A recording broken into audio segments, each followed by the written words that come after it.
Welcome to VK talks. March 12 Dandi march start అయిన రోజు. దీన్నే మనము సాల్ట్ సత్యాగ్రహ అని కూడా అంటాము. యాక్చువల్గా మనందరికీ తెలిసిన విషయమే. 1930లో పూర్ణ స్వరాజ్ డే జనవరి 26 జరుపుకున్నామని. తర్వాత లార్డ్ ఇర్విన్కి గాంధీ గారు 11 డిమాండ్స్తో ఒక మెమోరండం ఇచ్చారనమాట. అందులో ఏమంటే ల్యాండ్ ట్యాక్స్ తగ్గించండి, సైనిక వ్యయం తగ్గించండి, ఇలా మొత్తం సారాయి దుకాణాలు ఎక్కువ వద్దు, ఇలా మొత్తం అన్ని అవసరం దేశానికి ఏమైతే కావాలో ఆ డిమాండ్స్ అన్నిటిని కూడా ఆయన ఇచ్చారు. కానీ దాని లార్డ్ ఇర్విన్ అస్సలు పట్టించుకోలేదు.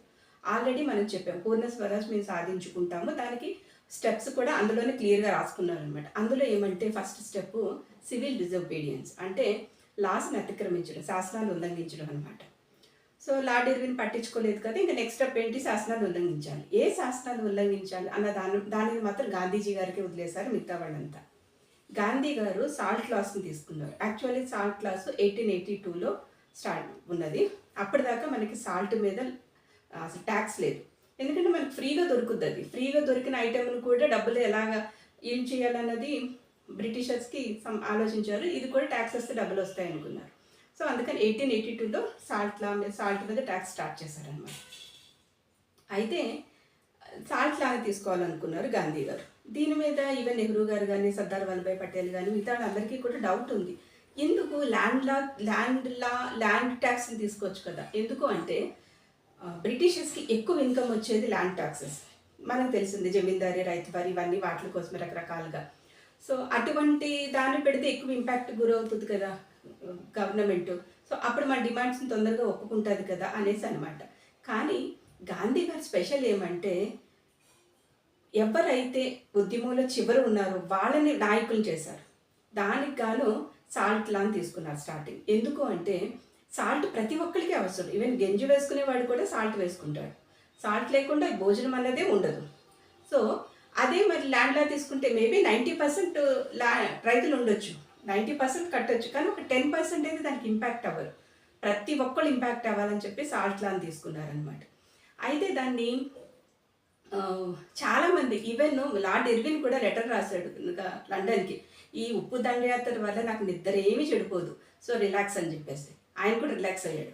స్టేట్మెన్ అని ఒక పేపర్ ఉంటుంది అనమాట. ఆ పేపర్ ఏం చెప్పింది అంటే నవ్వు ఆగట్లేదు మాకు, ఎందుకు అంటే మేబీ అంటే ఇంత తక్కువ ఇటువంటి సబ్జెక్ట్ ఎన్నుకున్నందుకనమాట. వాళ్ళు అది ఇంకొక మాట కూడా అన్నారు, ఏమంటే భారతదేశంలో చదువుకున్న వాళ్ళందరూ ఇలా ఆలోచిస్తారేమో, చదువుకున్న వాళ్ళందరూ ఇలాగే ఆలోచిస్తారేమో. అంటే ఎంత డిగ్రేడ్ చేస్తారు. చదువుకున్న వాళ్ళు ఎలా ఆలోచిస్తారు, చదువులేని వాళ్ళు ఎలా ఆలోచిస్తారు. అంటే ఆల్రెడీ వాళ్ళకి ఒక ఒపీనియన్ ఉంది ఇంగ్లీష్ వాళ్ళకి, భారతీయులకి బుర్రలేదని, అందుకే మేము పాలిస్తున్నాం వాళ్ళని అనేసి, మేము లేకపోతే వాళ్ళు పాపం చేసుకోలేరు అని కూడా అనేవారు. సో అలా అనే అనమాట. ఈవెన్ అందరూ కూడా, ఎందుకంటే ఎక్కువ ఇన్కమ్ వచ్చేదాన్ని వదిలేసి తక్కువ ఇన్కమ్ వచ్చేదాన్ని తీసుకోవడం మీద గాంధీ గారి అందరికీ డౌట్లు ఉన్నాయి. బట్ ఒక్కసారి అది ఎంత సక్సెస్ అయిందంటే ఇది ఎక్కడి వరకు వెళ్ళిందంటే 1942లో క్విట్ ఇండియా మూమెంట్లో డూ ఆర్ డై స్లోగన్ ఇచ్చారు కదా, అప్పుడు మొత్తం నాయకులందరూ లోపలేసేసారు. ఒక్క నాయకులు లేడు క్విట్ ఇండియా మూమెంట్ లీడ్ చేయడానికి. కానీ లీడ్ చేసింది ఎవరు అంటే సామాన్యుడు.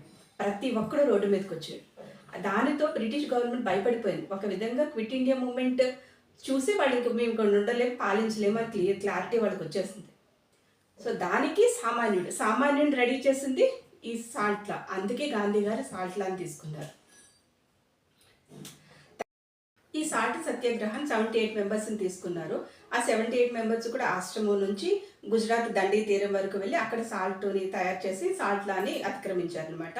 ఇందులో పాల్గొన్న మన తెలుగు వాళ్ళు ఏంటంటే ఏర్నేని సుబ్రహ్మణ్యం గారు. ఈయన ఆశ్రమంలోనే ఉండేవారు, సాబర్మతి ఆశ్రమంలో. సరోజినీ నాయుడు మధ్యలో కలిసారు చివరిలో. అయితే లేడీస్ని కూడా బాగా అనమాట. ఇందులో మనకి మద్రాస్ ప్రెసిడెన్సీలో కీ రోల్ ఎవరిది అంటే దుర్గాబాయ్ దేశ్ముఖ్ గారు. మొత్తం జనాన్ని సమీకరించడం, ట్యాక్స్ లాస్ని అతిక్రమించడం. ఈవెన్ ఆయన పెట్టే ముందే అది ప్రోగ్రామ్ స్టార్ట్ చేసే ముందే ఒక్కొక్క రీజియన్కి ఒక్కొక్కరు డిక్టేటర్స్ కింద పెట్టారనమాట. కొండా వెంకటప్పయ్య గారు ఆంధ్ర రీజియన్కి లీడ్ చేశారనమాట.